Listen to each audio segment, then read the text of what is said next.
primero que hay que decir es que el aborto hace parte de los derechos reproductivos y que precisamente por eso es que existe un nivel de decisión y de autonomía de las mujeres y las personas que gestan para poder decidir sobre el curso de este embarazo, si sigue o si no sigue adelante con un embarazo, porque finalmente es esta persona, esta mujer, este individuo quien está poniendo sobre la mesa pues su reproducción y las decisiones sobre su proyecto de vida, sobre su familia y demás. Entonces es muy importante que en México, por ejemplo, exista ahorita una protección constitucional para que efectivamente pueda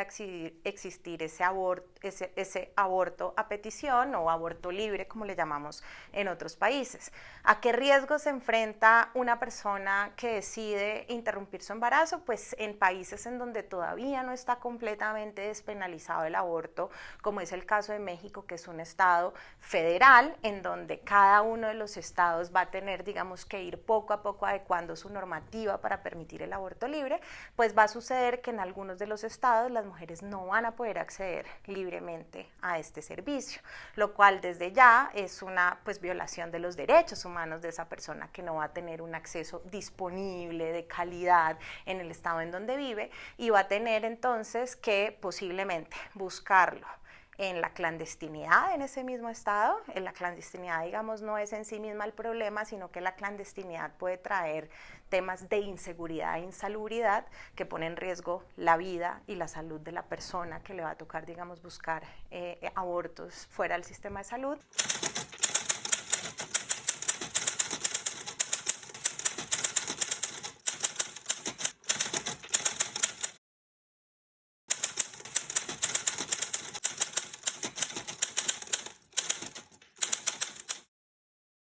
Cuando nosotras hablamos de aborto, hablamos que el aborto tiene que ser un servicio no solamente es esencial, pero también prioritario. Entonces, ¿esto qué quiere decir? Que las mujeres lo tienen que tener lo más cerca posible para poder acceder a él de manera oportuna. Entonces, por supuesto, estamos poniendo en un riesgo innecesario a mujeres que les toque trasladarse de un estado al otro o buscar abortos en la clandestinidad.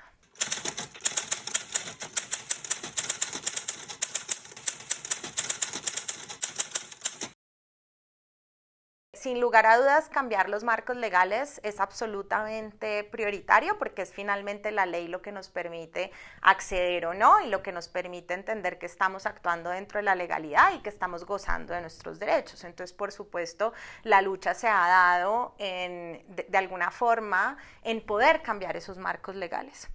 Sin embargo, si no trabajamos la lucha contra el estigma o lo que nosotras hemos llamado la despenalización social del aborto, que nos permita realmente ir desbaratando los prejuicios que existen alrededor del tema, que nos permita informar, que nos permita que cada vez más las mujeres conozcan sus derechos, porque esto es un tema de derechos, porque es importante que esté disponible. Si no logramos eso, pues finalmente no logramos la transformación cultural que necesitamos para que una sociedad se sienta libre en el goce de sus derechos cuando hablamos en términos de aborto. ¿Y por qué digo que una cosa influye en la otra? Porque mientras no luchemos contra el estigma y no logremos esa transformación cultural, pues nuestras instituciones pueden seguir permeadas también de prejuicios y de estigmas. Entonces es muy importante que la lucha vaya de la mano. Necesitamos hacer muchas campañas de sensibilización sobre el tema, explicar finalmente quiénes son las mujeres que abortan, por qué requieren un aborto muchas veces, por qué es importante que esté disponible, por qué tenerlo, por ejemplo, en un código penal no hace que las mujeres dejen de abortar, ¿no? Porque hay esta falsa dicotomía que creen, no, pues si el aborto está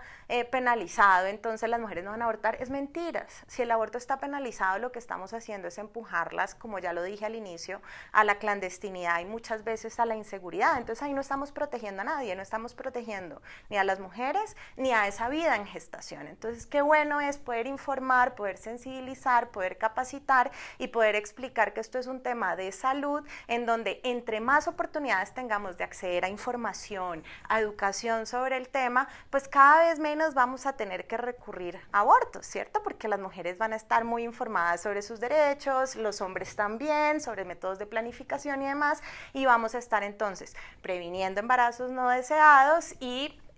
exclusivamente pues reduciendo el número de abortos que se hacen al año en un país.